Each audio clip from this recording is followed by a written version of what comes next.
Oh, forgive all the crap in the background and the unflattering angle. I don't have a proper setup as of yet and have to put shit back in the shed for Christmas. All decorations and stuff, so forgive me, but this is what you're going to get.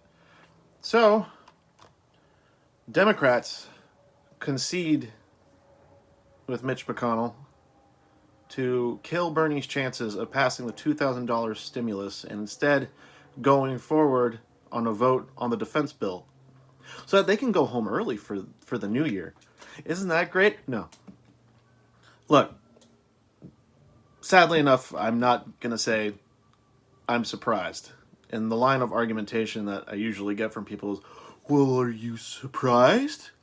No. Should that make you mad that you're not surprised that our representatives don't actually represent us amidst a pandemic and a financial crisis? So there's this story. By the way, I just learned about this story from a YouTuber called The Rational National, David Dole. And I'm using a lot of his sources to convey this information. So credit to him where credit is due. I'm just giving this to friends who aren't aware of what's politically going on. So, after McConnell blocked the vote on a $2,000 stimulus, Bernie went through with saying that he's going to vote against going forward with the crime bill, which would have been enough if other Democrats had a backbone and supported him. Instead, 41 of the Democrats voted with McConnell to kill Bernie's chances. I'm reading from the Daily Poster right now on an article called Senate Democrats Motion to Concede on the $2,000 Checks. God. Let's see.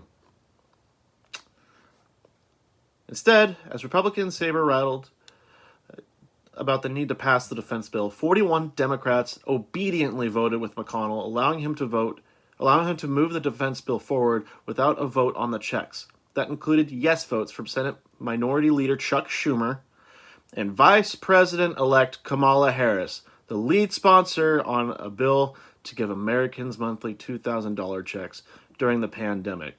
Wow. Even the minority leader of the Senate has no backbone. See, like Chuck Schumer always gives like this, oh yeah, Mr. President, you got to do this, and Joe Biden, you have to alleviate $50,000 on people's college loan debt, which is good, but obviously it's all just virtue signaling so that he can look good. Because when it comes down to it, when it comes to taking action, he's going to vote with McConnell. He conceded with McConnell. And Kamala Harris, she's never been a progressive. I know so many people are happy that, she's the vice president, but she's not fighting for you. Come on. Like, maybe she has the third most progressive voting in the Senate, apparently, next to Bernie and Warren. But this, as she's senator and the vice president-elect, she voted with the Republicans. Disgusting. Absolutely disgusting. Now, of the 6 Democrats, there was 41 that voted with McConnell, and there was 6 that voted to pass the to vote against the defense bill. And those go as follow: Bernie Sanders, Elizabeth Warren, Chris Van Hollen, Jeff Merkley, Ed Markey, and Ron Wyden. Democratic senators, in fact, provided the majority of the votes for the measure that lets the defense bill proceed without a vote on the $2,000 checks. Oh, this is disgusting. Only 6 Democrats voted in the Senate. That being said, there were some Republicans that voted with Bernie Sanders. Not a majority, obviously. 5 Republicans voted against the measure, the defense bill measure. The 5 Republicans were as follows. One of them. 5 Republicans also voted against the measure, including Missouri's Josh Hawley, who has pushed the survival checks with Sanders. 11 people total who voted against the defense bill and allowed the vote on the $2,000 checks to be blocked.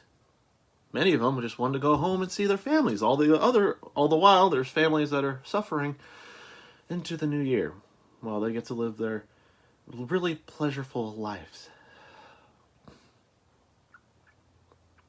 Rashida Tlaib had a really good response on Twitter about all this. She says, quote, "This is how you lose the faith of the American people.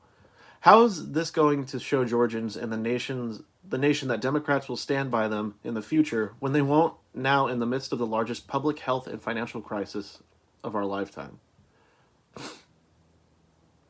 Oh, God. And she's so right. Like, this is why people don't have any faith in Democrats. And people have faith in Republicans because they're honestly shitty. While Democrats, at least the neoliberals, are closet Republicans. They might as well just go to the other party. So, yeah, that's the story. People are starving and unable to pay rent. And I think there's like a 40% rate of people who are renting that are potentially facing eviction. People need to pay bills and need to pay for food. And you have a bunch of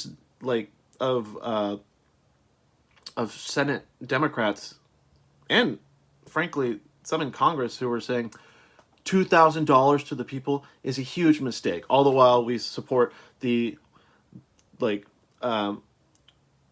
military-industrial complex and we support big businesses to keep going. Even though a lot of those big businesses, there was a story that came out with Ted Cruz about frackers in Texas that asked him for financial assistance.